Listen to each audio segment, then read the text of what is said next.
يريد الله ليبين لكم ويهديكم سنن الذين من قبلكم ويتوب عليكم والله عليم حكيم. والله يريد أن يتوب عليكم ويريد الذين يتبعون الشهوات أن تميلوا ميلا عظيما. يريد الله أن يخفف عنكم وخلق الإنسان ضعيفا. يا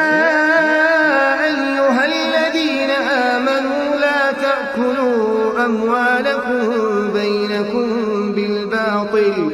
إلا أن تكون تجارة عن تراض منكم ولا تقتلوا أنفسكم إن الله كان بكم رحيما. ومن يفعل ذلك عدوانا وظلما فسوف نصليه نارا وكان ذلك على الله يسيرا. إن تجتنبوا كبائر ما تنهون عنه نكفر عنكم سيئاتكم وندخلكم مدخلا كريما. إن الحمد لله نحمده ونستعينه ونستغفره ونعوذ بالله من شرور أنفسنا والسيئات أعمالنا. من يهده الله فلا مضل له ومن يضلل فلا هادي له. وأشهد أن إن الحمد لله نحمده ونستعينه ونستغفره ونعوذ بالله من شرور أنفسنا والسيئات أعمالنا. من يهده الله فلا مضل له ومن يضلل فلا هادي له. وأشهد أن لا إله إلا الله وحده لا شريك له. وأشهد أن محمدا عبد الله ورسوله وصفيه من خلقه وخليله وحبيبه. بلغ رسالة وأدى الأمانة ونصح الأمة وكشف الله عز وجل به الغمة وجاهد في الله حق جهاده حتى أتاه اليقين. اللهم صل على محمد وعلى آل محمد كما صليت على إبراهيم وعلى آل إبراهيم في العالمين إنك حميد مجيد. وبارك على محمد وعلى آل محمد كما باركت على إبراهيم وعلى آل إبراهيم إنك حميد مجيد. عن ابن ماجة رحمه الله عن أبي بشر قال سمعت يوسف بن ماهك يحدث عن حكيم بن حزام رضي الله تعالى عن الجميع قال قلت يا رسول الله الرجل يسألني البيع وليس عندي أفأبيعه؟ قال لا تبع ما ليس عندك لا تبع ما ليس عندك. صححه الألباني رحمه الله. روى البخاري رحمه الله قال حدثنا عبد الله بن يوسف أخبرنا مالك عن عبد الله بن دينار عن عبد الله بن عمر رضي الله تعالى عن الجميع أن رجلا ذكر للنبي صلى الله عليه وسلم أنه يخدع في البيوع فقال إذا بايعت فقل لا خلابة. قال ابن عمر رضي الله تعالى عنه فسمعته يقول لا خذابة لا خذابة. وقد ورد في شرح بلوغ المرام في سبل السلام عن ابن عباس رضي الله تعالى عنهما أنه قال نهى رسول الله صلى الله عليه وسلم أن تباع ثمرة حتى تطعم ولا يباع صوف على ظهر ولا لبن في ضرع. رواه الطبراني في الأوسط ودار القطني وأخرجه أبو داود في المراسيل لإكرمة وأخرجه أيضا موقوفا على ابن عباس بإسناد قوي ورجحه البيهقي. روى الإمام البخاري رحمه الله حدثنا حجاج حدثنا الشعبة أخبرني عبد الله بن دينار سمعت ابن عمر رضي الله تعالى عنهما نهى النبي صلى الله عليه وسلم عن بيع الثمرة حتى يبدو صلاحها، وكان إذا سئل عن صلاحها قال حتى تذهب آحته. وفي صحيح ابن حبان من حديث أنس رضي الله تعالى عنه أن النبي صلى الله عليه وسلم نهى عن بيع النخل حتى تزهو، وعن بيع الحب حتى يشتد، وعن بيع العنب حتى يسود. وفي شرح مسلم للإمام النووي رحمه الله ساق الكلام في هذا الباب المهم. قال نهى النبي صلى الله عليه وسلم عن بيع الثمرة حتى تطعم، هو بضم التاء وكسر العين، أي يبدو صلاحها وتصير طعاما يطيب أكلها. قوله نهى وأن يشترى النخل حتى يشقها، والإشقاء أن يحمر أو يصفر. في رواية حتى تشقها بالحاء، هو بضم التاء وإسكان الشين فيهما وتخفيف القاف. ومنهم من فتح الشين في تشقه، وهما جائزان، تشقه وتشقح ومعناهما واحد. ومنهم من أنكر تشقه وقال المعروف بالحاء، والصحيح جوازهما، وقيل إن الحاء بدل من الحاء كما قالوا مدحه ومدهه. وقد فسر الراوي الإشقاء والإشقاح بالاحمرار والاصفرار. قال أهل اللغة ولا يشترط في ذلك حقيقة الاصفرار والاحمرار، بل ينطلق عليه هذا. وفي مسند أحمد بن محمد رحمه الله تعالى قال عن أبي سعيد الخدري رضي الله تعالى عنه أن النبي صلى الله عليه وسلم قال ما من مسلم يدعو بدعوة ليس فيها إثم ولا قطيعة رحم إلا أعطاه الله بها إحدى الثلاث: إما أن تعجل له دعوته، وإما أن يدخرها له في الآخرة، وإما أن يصرف عنه من السوء مثلها. قالوا إذن نكثر. قال الله أكثر. نعكلين له انت خيرته المنسيل خيرته المنبتو المتلا الجنة الفردوس دي لما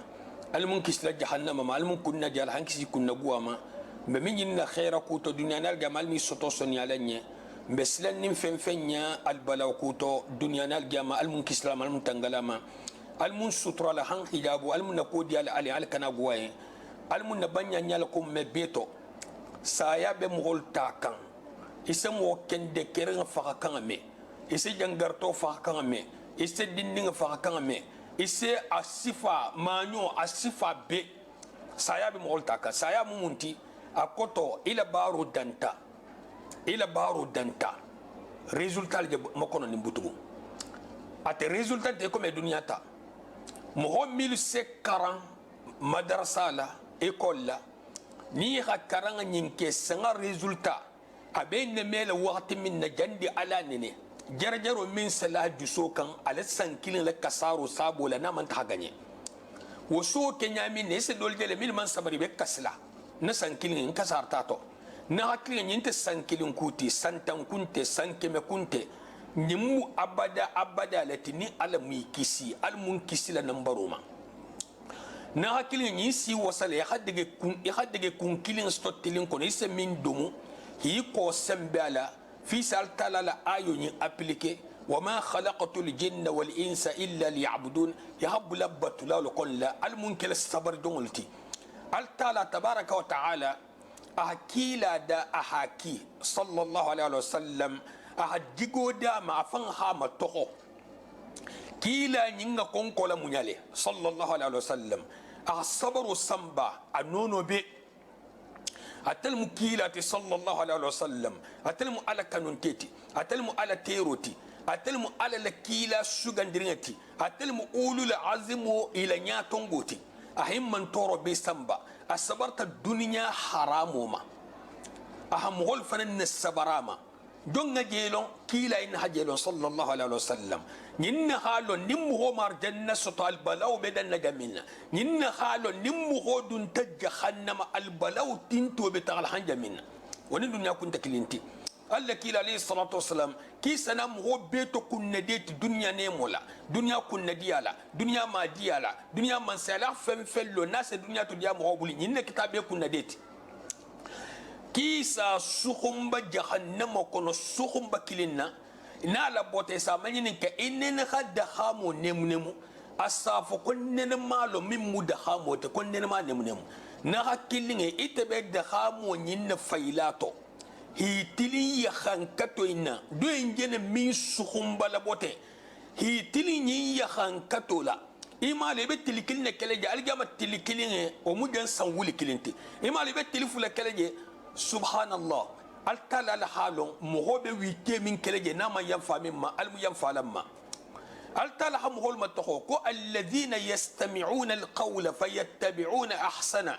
ulaika alladhina hadahumullah wa ulaika hum ulul albab akum mogol mu mogolti mogoni malu mo kallankelu milu ni khafemme ala ko kalu nyinke isebulako alu nyin tuje isi o tuje ko nyille mu hakkili maluti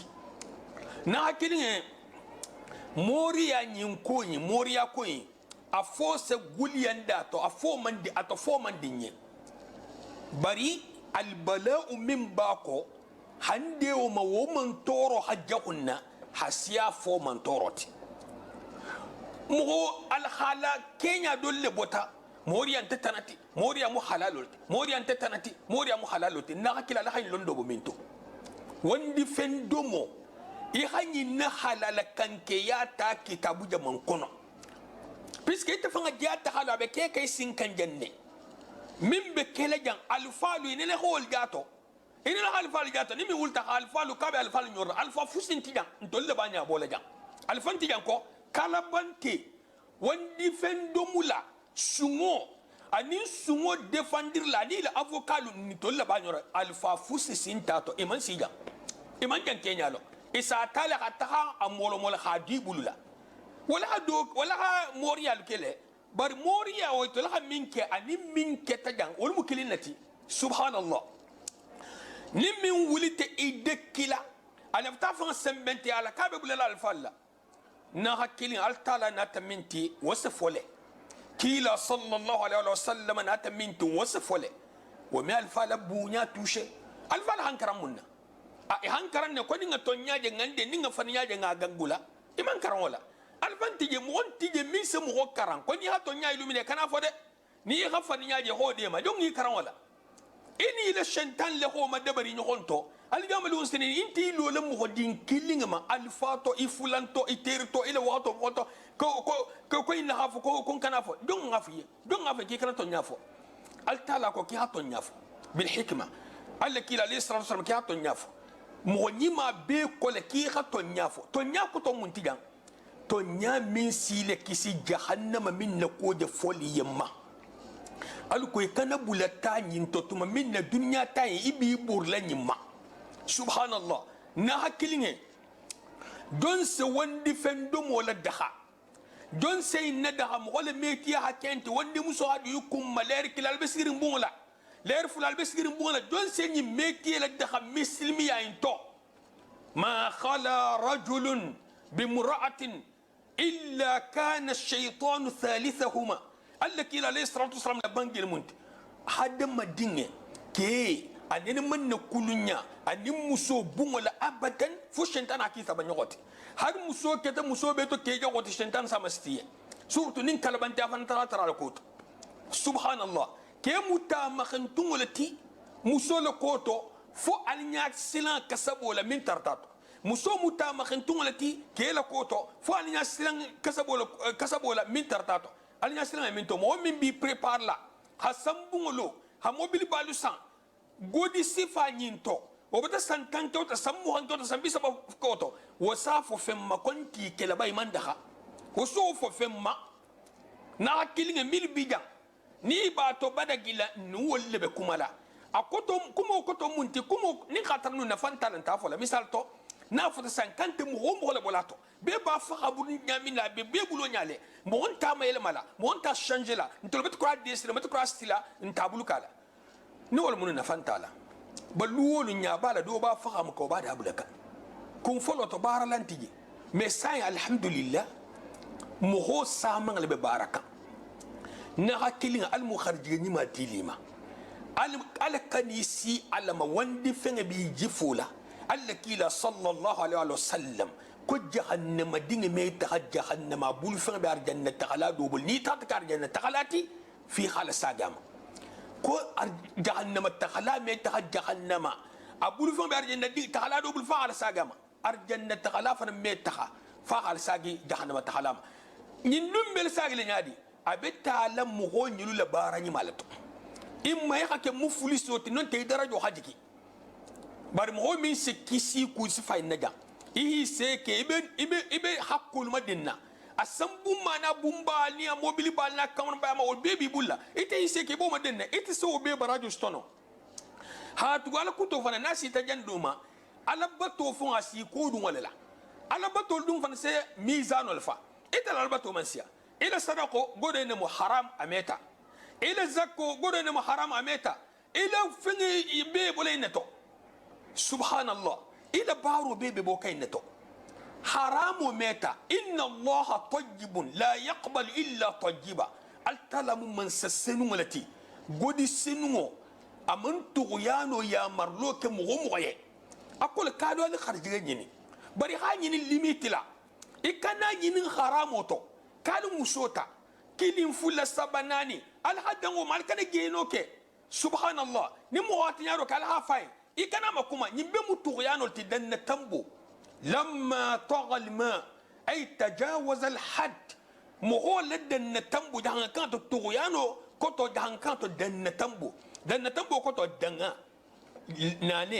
nane millata ki agoro nyin hanjam minne itambi tajela itabata tughyano bulato subhanallah muso min fota ki hata I hotu yeta to wandi tanu fe bata tughyano bulato ki hala kilim batu itata jelang batu ala ke bata tughyano bulato akoto baro bara limit la bala sumanya la bala ngabula sumanya ko alu ngafata inyogon kilila jahannama bundama na kilin yimbi na fala munna nyin se mo honna fa munna mo hatula fala ko nyin de khatali ite fanga jata khabaru into dunya do inya bala do so nin tilo iba me kan ko do hadde tournement kato na hakilin safuye isano godo intala ake million ti ake million yirgoti non ta ake wuli keme yirgoti est ce que garantie bila ki se godo indum haban ibe dunya in kono ile miro mumunti ni te tata algiyama kanga nyinka iba tila godo ti ko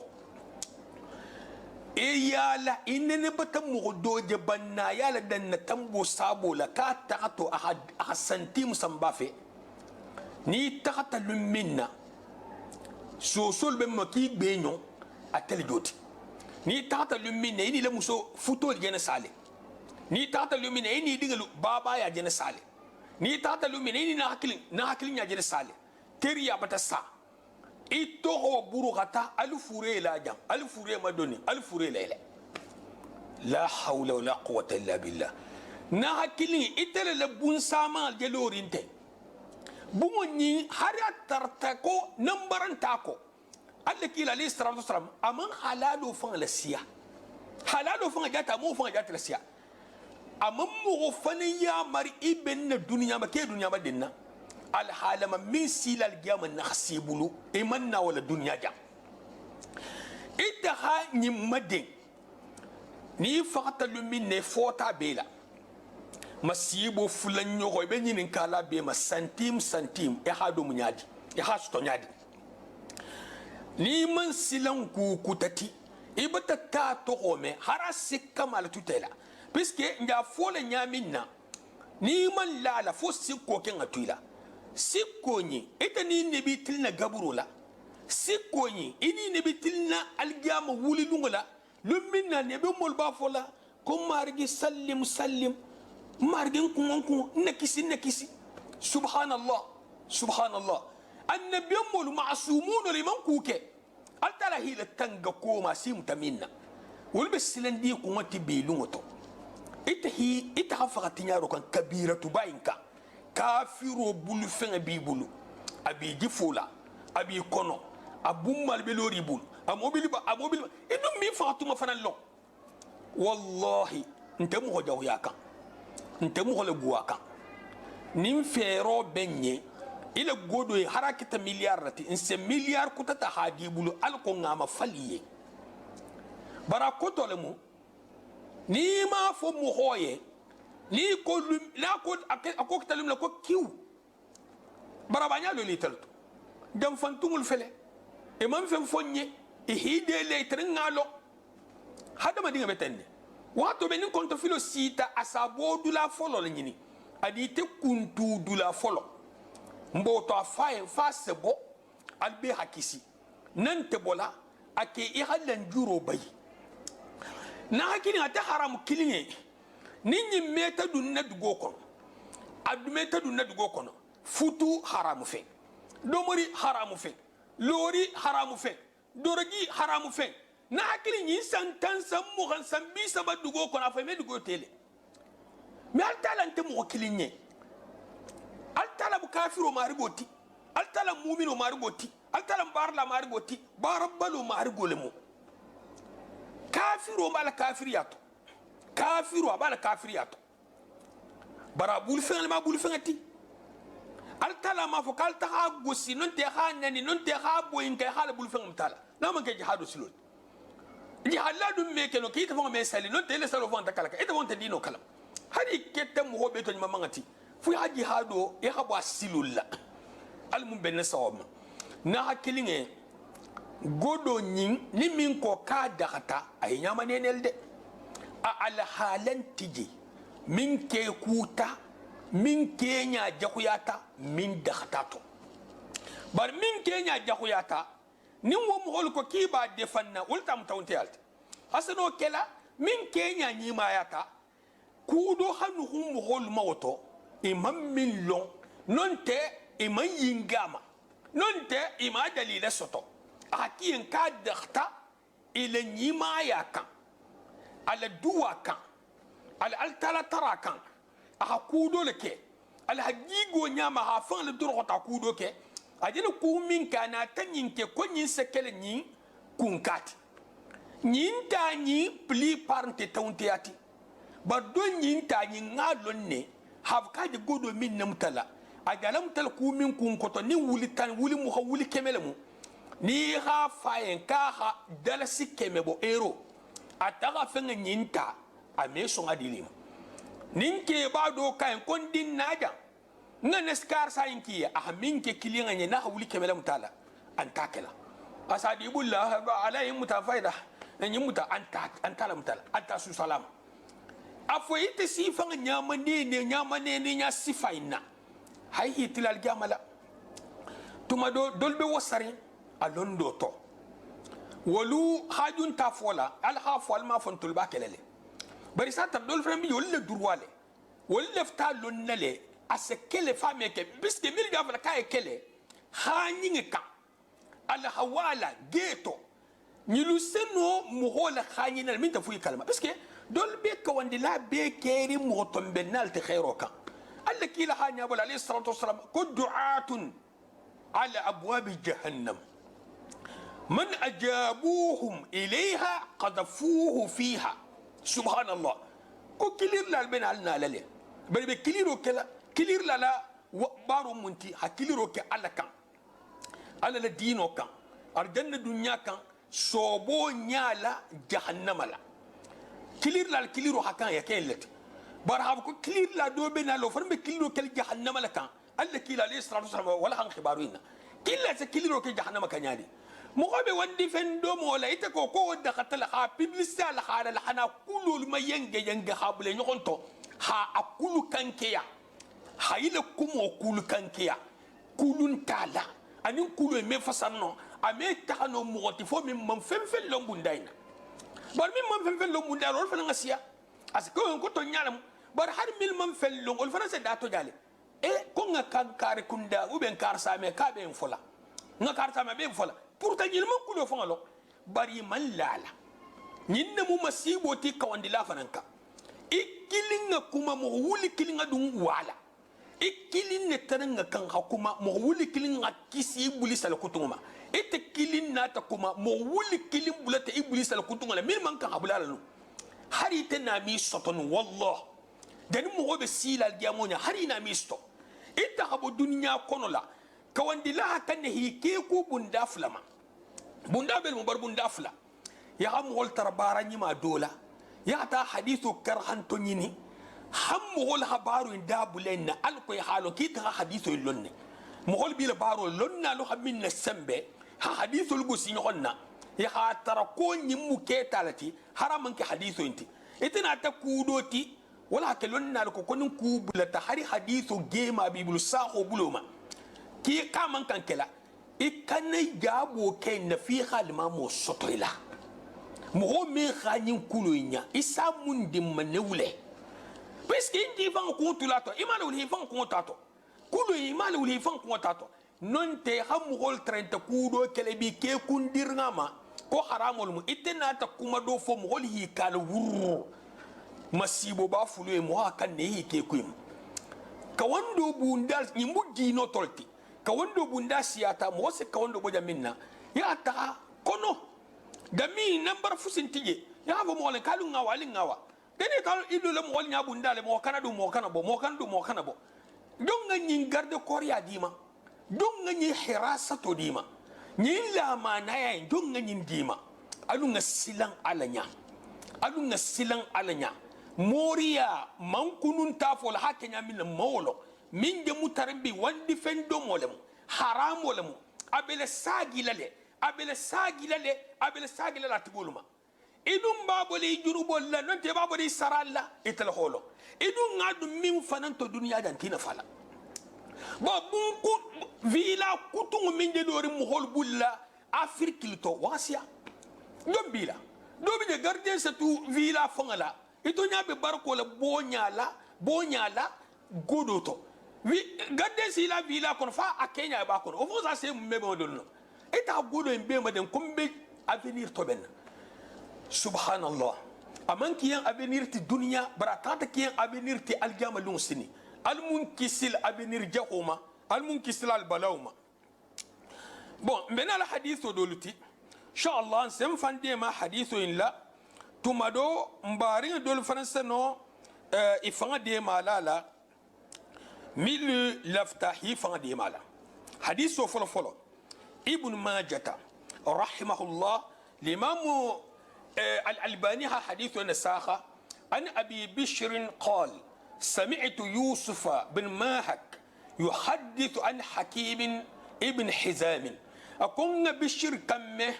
يوسف بشر أبدا بشر ما كون يوسف كمه ماهك دينه أبي سمنا حكيم بن حزام لكوتو أكوتو واحد من فاي قال قلت يا رسول الله كوكو كونكو ألكيلاو صلى الله عليه وسلم الرجل يسألني البيع وليس عندي أفأبيعه أكو كي لفتنا غاغرو كاما بري أبي لفرنا من غاغاما ومن سيمبولو فولو أفنسا غاغاما قال لا تبع ما ليس عندك سبحان الله قائدة بال منتفقها كرموليا أكي كان فنغاغا من تيبولو ikana fengaga min tibulu menala anyi mama min te détournement te few min te nyon na goddo bot few min te nga anata ngar sak tantarati min lafta moriya kala nyama ngana watatiga alla kila alayhi salatu wasalam ki kana fengaga min tibulu isa moriya suman femfemma isa suman kulo inama ame kambina ima أبو سعيد الخدري لحديثه حديثه من فولو رضي الله تعالى عنه يا شرط كان كي أجا ممتين يغن تيما مورلو فولو حجارة لوكي حنا فنتا إبنتا منتو يا غاغان دركلي أبين يكو بغاغارو الإلف مارشلي illa ibente fenneto nin ko ke tambe min kela fenga nyin se daluma nyin kana do ha mo nyala jande a ko mboto ntol se fenga le dugu ntol se fenga le kenyano habaro le dugundi baro mutata ban butan to bata morolo ni hayin fo saybol nyiliyen wolo itol fanga jatti me godo inta e me nyogo mo inta me be khan ilta ha fo ko ngamor le inta ha mor la fatiha mu aya balata altala aya ban to nyalmu ayan tekerin soron tekera altala min najigi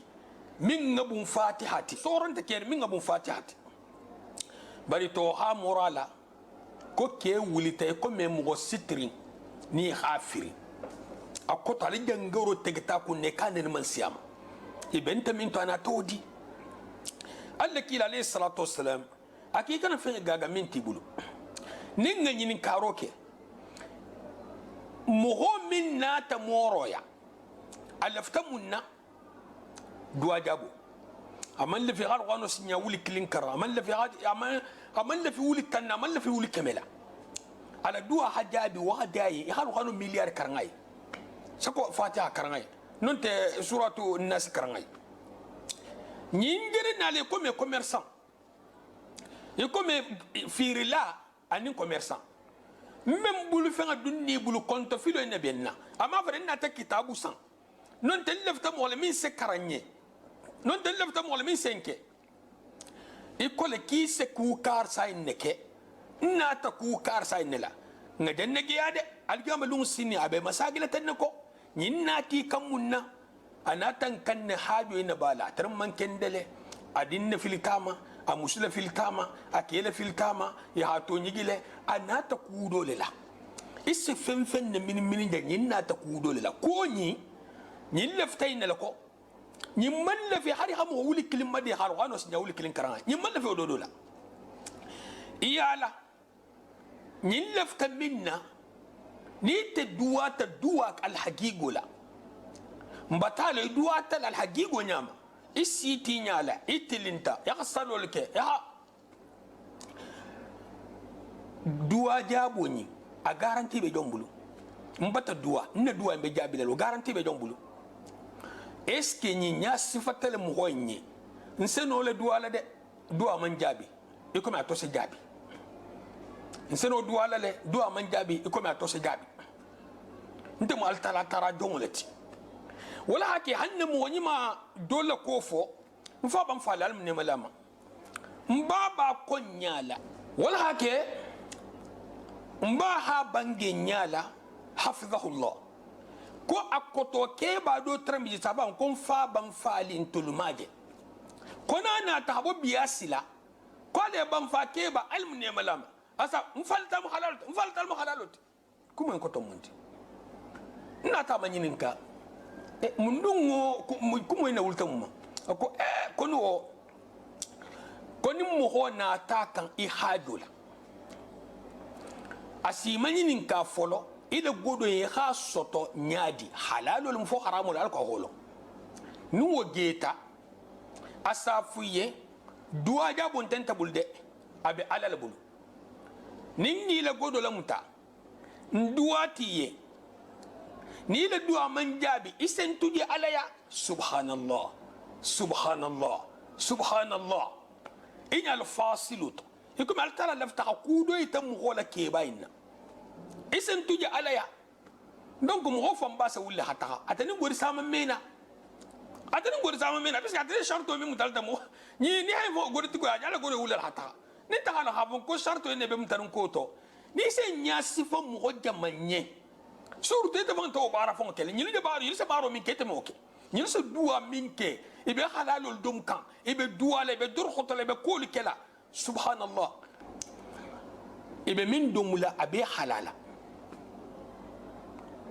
isiginya kenyama hatugu ibe be senolla har man tahabi li tay mo min be min dumula wala abe halala nda kuma lawma me be sigirin halalo senoleka ngolo lo ila koto adu mo sifa impli par yinde duwa jabo hatari ba ninyi baro be kela ke ba injena kenya mina hakan aketen ne ko nimmi manke baro en ko few iba kala tan puisque 20 go atel je sigiri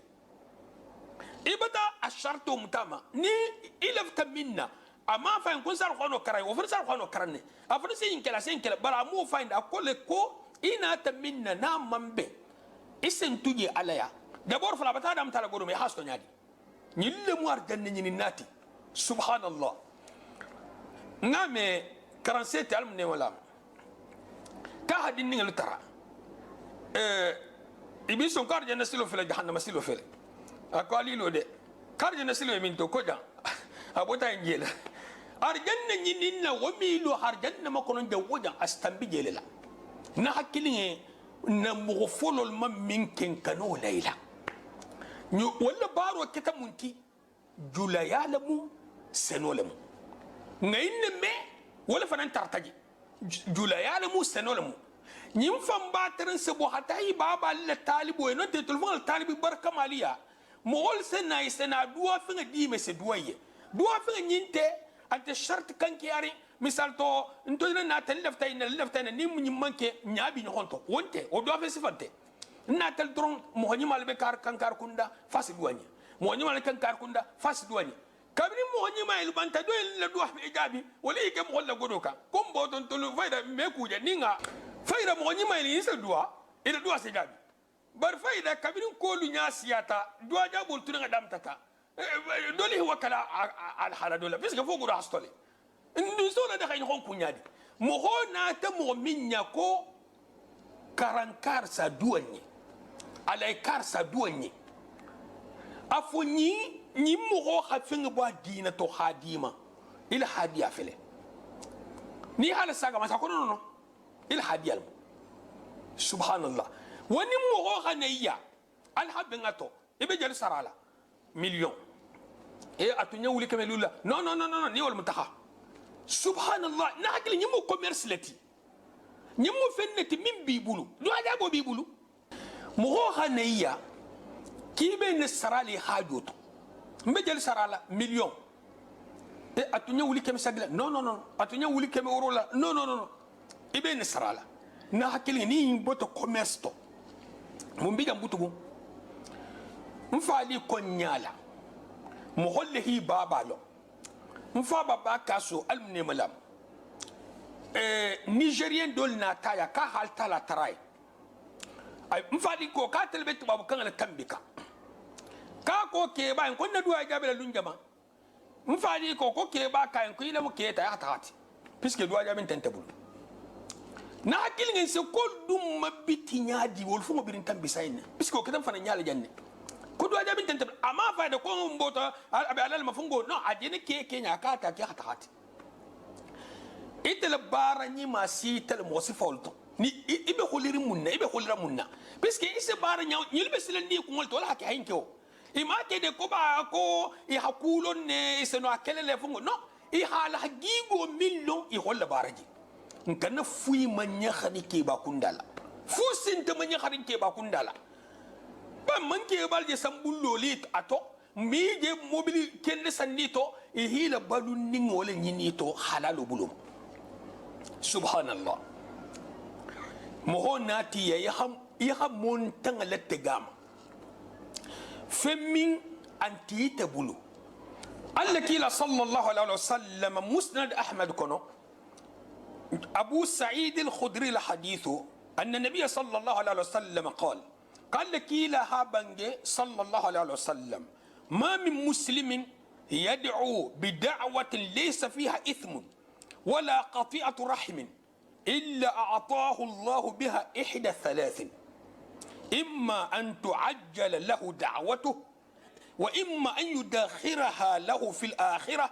وإما أن يصرف عنه من السوء مثلها قال لك عليه الصلاة والسلام akom misilimo nene man duwa tara ala bul fo ala fen sabado kilindama fen sabado kil fala wadama ko misilimo de ngalon ne halala domo lonna lo ni be duwa jabo tamansero fola isa halala domo la lo anyato akom misilman te ker misal tala tara lo dola junubi tara linta minta al mukarsa tatinyala wonta minto alm karsala ko tinya on taminto o mo albada kutalti amman ke barinya julu kunturam fananti fo alaha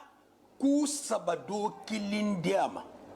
ku sabado kilin jama imma aha alla taraku minna muhaynati ya hado minna non te tvan lafta hado minna ila taralo into imma ala hokiye non te ahala mariyan algiyama non te ahala dun inin kuja kudo tema kuja kudo ko du ila bala albala ko min kan asima ni sabol bat iyala duwa be ku sabo innato ni la duwa takata jabi abe tarla ni sabolato nga duwa jabo shartul tadu noto mo min mesali non tal salinte kalkan non ta mesal waqti to abe ko sifa be to haramo to fo la hakisi fo la min sobala barana telefon bi sobola di sobol fenna nga lon ni nyi fan be position men to mesimiato nga fo ala duwa jabi tal hala sabo do kilinka duwa jin jabi al hala sabo min do kilinka ni ho fo na la nyinyi duwa jabo be al hala sabo naka imma ihna taminna hajabi imma alamar ya algiyama kafiru sa kwanta mal algiyama lon la goduti imma hadina al balawte ma non c'est bon escroc atakanne antakela inante fusi foloto be xagni lon ko mo ni mo ta fen folento fi ra fay ne tekku 24 heures non te saba ya ku dol fay net min muto nyata noti alko hala godo masotala subhanallah jamfa hari hala godo masotala geyal kayni problem surtout ni tata le godo le stala jamfa la hana lain fanan kayta wonta won baraka lay mo se ero wuli tannam ta mo hola khafati asabe hodo mo bula ko saral joti don hoje mbo to ta mo holiya kombi karna fatiha la bo be getole mbi karna fatiha la hay fan ha tanganta asabe de hikwal ifan ha tangay ha la silosto bari ben saral ero wuli tannela ise dunya to la inta jela godo be siarin jamono min ka sa jamono be tinta stolaji ibo stolaminto baro be na sarale wos ninte bara sara mati folo piskan tita bulu imalo naseke imalo nameke duwal ketel alle kila alayhi salatu wasallam hadwa dol kila ala fanga molta ala mol fanga jati dolta ite sina garanti lawla manje mo folo la maje mo la banna ntol dor male handun ntol da male hanyin na wulin fama harim be mo milite man hanya sfaye bande din nimma mo sam ngasa akumo lumma capital la nsa ben si ke mo kuntanti bar kuntanyanta de ede min folor mu ko ni mi ngamanyin ka kete kontan mun kontan marabulati akodo konta meteti ko ile mete munti subhanallah ile mete adu ajel ko mo ke solfo parce que mete lun tang la munti jahanga kunda jahangole mete ko ton tenti jahangole mete ko to mu londi nyinge londi de anin halala domo konto dia daji go nyima nyokon to muto nyima ya hi nyokon de kata ku kendolla na hakilinge mo mil to bota mo to se beaucoup sifainto nga mo mil to bo meonya mo to se beaucoup sifainto mo me bo nyimti mo de bombe bolento no me bolento et si godi to fo ni tata lumine hatune idi le problème mo monte mo to fo le de karta subota trabbi de wonte keleja intajela alu nga silang algiyama kumoti dunya kungo osonya ta tuma do sina lundo bagi mo bunal bi to sayenko dolbi ni holla godo do mo hibulu kulnye sibunne dolbi je holla godo mo tele wallahi ngame kul fatu atel dolu fata hakki gijo tegeta te babu man algyaman tek te babu la te babu ha dunya lo wala sambi sababinani ala retraite atel bisir hol makono atafanga jata halon ki jeno godo min nam talante so tala butu waje kel kulo charlati subhanallah nyinde kel kulo charlati wal sifaha wala sifaka doluto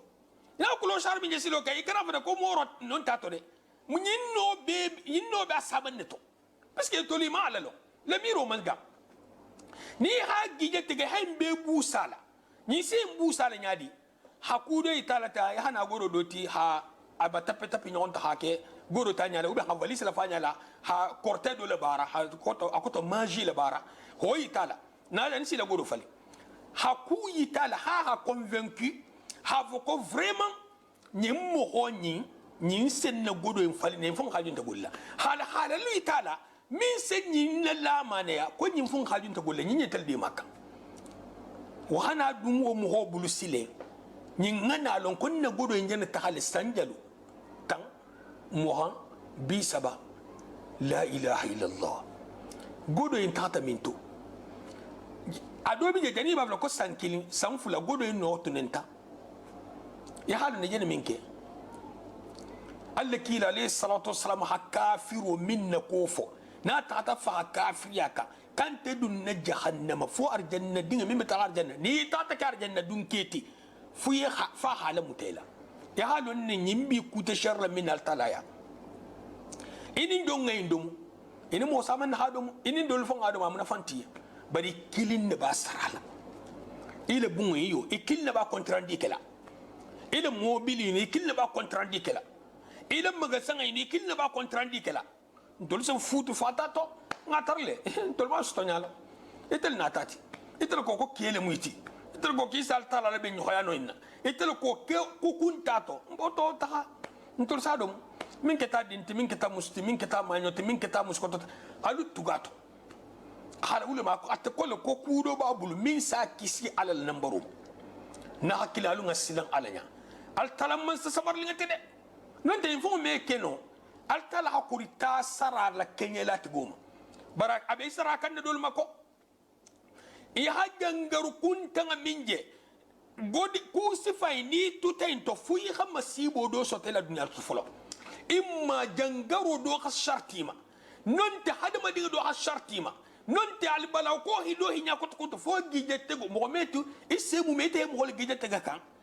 gijete ga ku man kitala na man kila mboto halon diminge wali dina buñe kan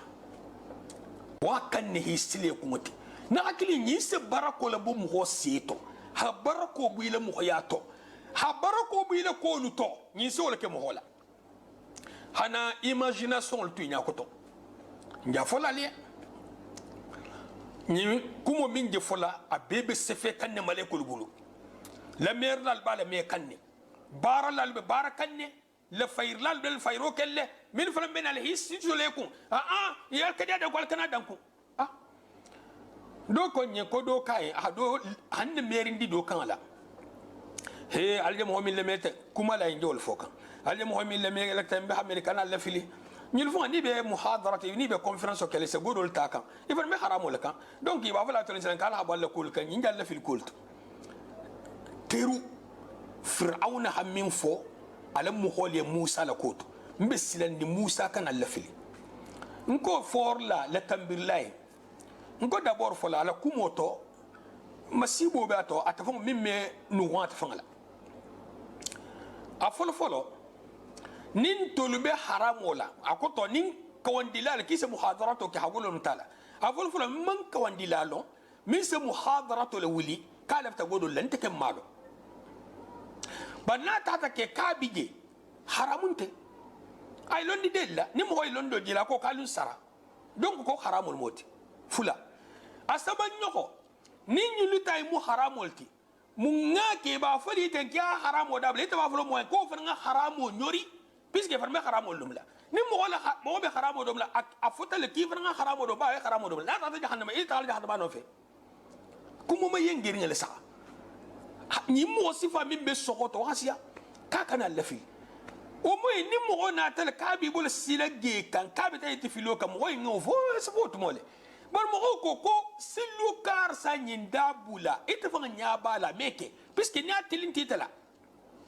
nge min folote ni se tilin donne ya so it don se so hi le godo dom nya sifanke don se so hi na kilin le godo dom nya sifanke don se so hi wulu ba wala do godo dom nya sifanke don se so hi ding imusu ike don se so wala ke kina talla kila alayhi salatu wassalam akum bata tubi ko bar ko geno ken kala to ko ngoke sai bodol ko kibe gilla ko no la kala to yi bingi bila iyo ese songa do ha geno kala idinge imusu ina dombe son ita hakata mo le tamu dol fananti ida ku ya o min kele dole ime so hakila nin do ko san kabile mo hola godol mutala kan en kan ni hala wallahi ste de mars ka hatatiga ifan je ke seroti kan na kan to se mun fu nyonye ni min na kalbanti a goliati nyonka e kal sa mori ala ke akuta sa ma kalbanti ala na hakili ni sabutu ko men na tunen ni nyoma luwo be nyabe kesla na ta metola kesi fulasi sigi nyonka atati tilin kolla saya be na kan nyamina be na kan godo e ba kele nyadi e be godo nyin kele nyadi ni metala minto ite nyante godo ina hab godo mutante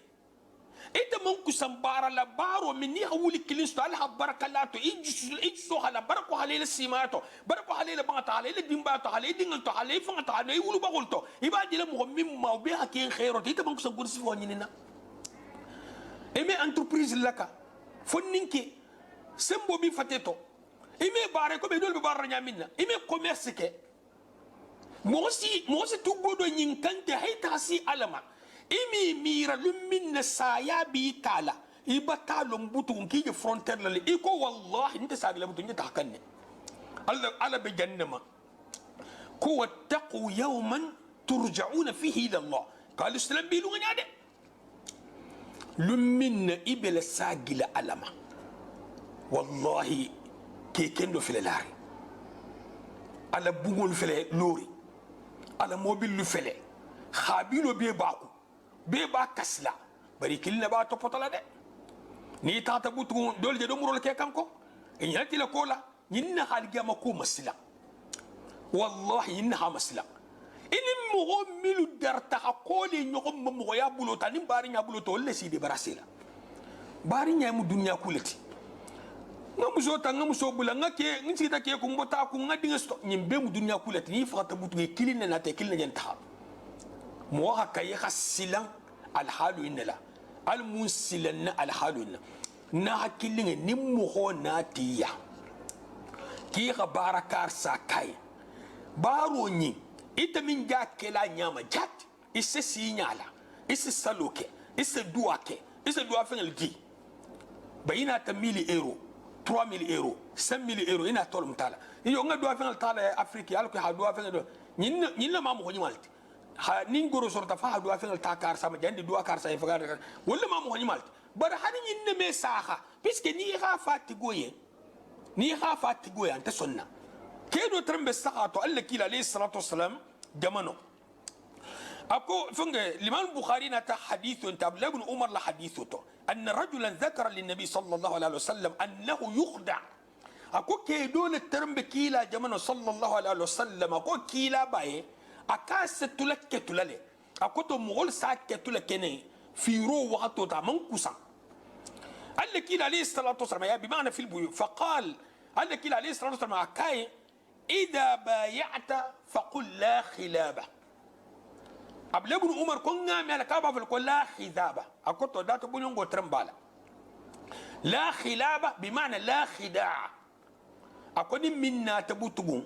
ay firo kelima ki hafat go dam fanti jede wol joti nyingene sedi ala bodante ni hajjam fayin kejan ibe bulalato dam fante bon ni mo natiya ala 1000 euro babulu ite be nyinne ko anatiya akungole sadimi adigale hibori amusula tata ala barle ba fel habayje nga hajul madam anata haju en kilin foye ko ge yakan ita kan mun faye alal se duwa jabi nte me duwa jabi ninni la godo en muta garanti tala de hafki la godo en ningala muta garanti tala da hafki ba jelle teko ya garanti fight babu wasa garanti kan mele garanti tala hafki la godo e ba resultat jelle e ho fa kili a fulan no e kha fay ninga nyinke duwa man tajabi aljama lungu sini se yam famma ya khala sahana se godo nyin tubul na ta khala yimi la kumo la ba mbawto ni man nyinge yaye e bata jam fa e bata ketro batana silen ketro se ko ba kital mukar sati kital ketro kito tilal aljama na kile godo en keladi e bata me godo en sifa sama nga domula kon saji ko ihila saya wa hatolon ne bi tahallumini halon ne ime silan saya kulungo kanane ikamma inya be saya libe frontière la dunya ne algama tema inya mu holla bari ta kanne e tulbe mu holla bari ta kanne wallahi batta layla faqula kije takanne e me sagino godo nyinne bi telebini di hari kasanke babala godo neto kama tadinu tudan hari kasanke babala godo neto e ma do ni ran sabe bat godo to ha na kilinge gaburo nyabe gaburo nyami na mo hadun kuje de al ko hayru waiti al mun kisle saya ko mo nambaro sifa belema ni ham ho bungidla dang iman kukala ni ham ho dafu dang iman kukala ni ham ho makuma dang iman kukala ni ham ho la fatanja iman kukala ba nin ku keta mo wala saya ko ma wallahi bata problem sto ha tugu saya ko bo problem bambalo ate do man ningele mu dunya problem kamali rimbati mimme ku moto wala khamasila algama nambaro ana yi hankato dun sanyi imagine ko mo se wonyini ne alko ita dunya do sto wala hake ni min ngato ge so le jonya ha dunya to bang akoto mo holle dia finge ni se nambaro stano fentolun tapo dunya to bang akoto joti don ko fo leaks mobili abeto horo bungo abeto horo adu matral la bala hado la du ay akete de wonde fano abeto horo fen wo fa abeto horo abeto nyima لا إله إلا الله لا إله إلا الله لا إله إلا الله لا إله إلا الله المنتوبي لعلمة جنين بفخلا المنتوبي لجنين بفخلا المباردي لما من في سبارو انت المباردي لما من في سبارو انت الله كي عليه الصلاة والسلام كون من ناتيا كي خافو كو كترون تيجي نيم ببار لنغ بارا جياك كترون منتي min be mutarin ko into ma ge ya fo doyenye ina tabul fa la mutenka abele ko men ni ha mobil kurungo pentir ni mal hala briye non te ha woro fasan wala fa koto hata woro kumba ba jari ni luta hala kan ibeke hani sumandila hana nyamini hatta ya habe so abata ko woro ni mal ni asita lo ni hata woro fasan drom bako ketru من غشنا فليس منا نونتا حتى موبيل بيري رباكو كاي تا نيامي جنا تريسا با موبيل افغول ما تيدام تتابل كاي ني مورو تا nga موبيل غاغي كترو ايتا دون الو يا موبيل بنتي لا كونو ترمني كترو دوي ناتي يا كالف تاي نلا يو ما اجي افاي يو ناغورو تريسا با ناغورو تي 24 ناغورو 48 حالو كونت كترو او كترو يسرا لبالا نامن سرا الدنيا سرا القيامه من نديله خباتو جني بسيل القيامه من نديله يخباتو جني بسيل القيامه قال لك عليه الصلاه والسلام سبحان الله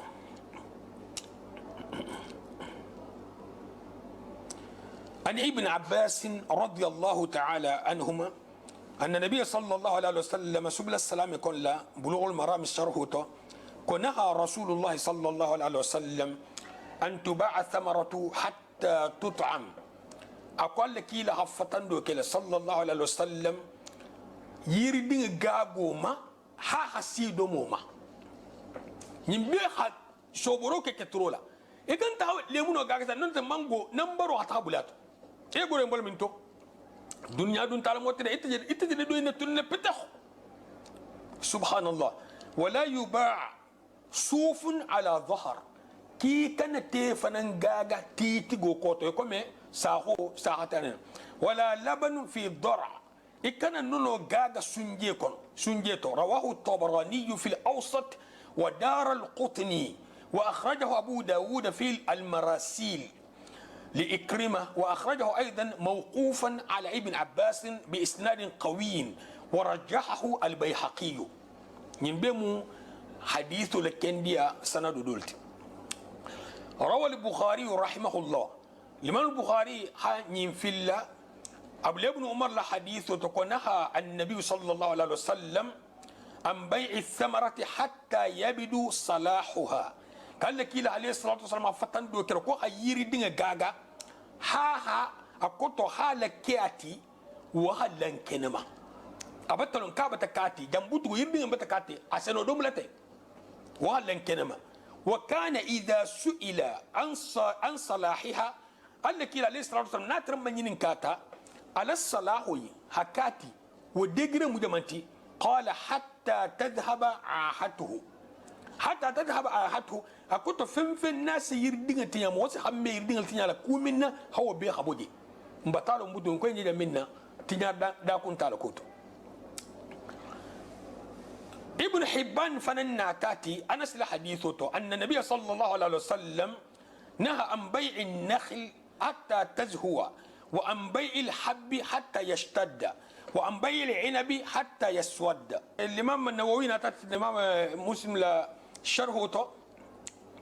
قال لك عليه الصلاة والسلام أفتندرو كله هيردين جاجا ها أسيد مدلما هتاو دم كانكيا ها عينو كسر كانكيا يبدو